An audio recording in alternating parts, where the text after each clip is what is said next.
कसबा बावड्यात मंगळवार दिनांक 30 डिसेंबर रोजी दुपारच्या सुमारास पाटील गल्लीतील एका बाकड्यावर 19 वर्षाची युवती रडत बसलेली दिसली।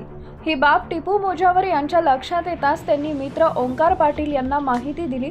पाटील व त्यांच्या मित्रांनी येऊन तिची विचारपूस करून धीर देत पोलिसांच्या ताब्यात दिले। नंतर तिला कुटुंबियांकडे सोपवण्यात आले। युवतीशी संवाद साधला असता तिनं सांगितले की सोशल मीडियावरील तिच्या मित्रानं चुकीचा पत्ता देत कोल्हापुरात येण्यास सांगितलं।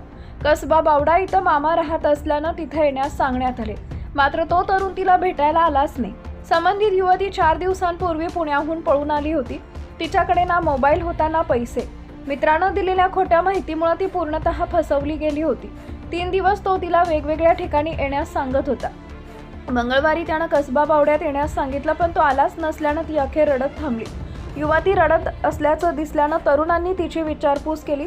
तिच्या आईच्या मोबाईलवर संपर्क साधला। पुण्यात तिच्या आईनं आधीच मुलगी बेपत्ता झाल्याची तक्रार दाखल केली होती। तिला आपली मुलगी कसबा बावडा इथं सुरक्षित असल्याचं सांगताच त्यांनी मुलीला आपल्याकडे ठेवण्याची विनंती केली।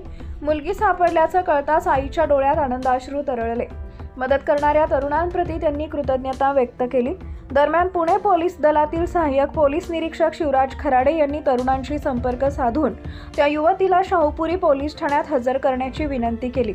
तरुणांनी तिला शाहूपुरी पोलिसांच्या ताब्यात दिले। पोलिसांनी तिला धीर देऊन समुपदेशन केलं आणि नातेवाईकांकडे सोपवले।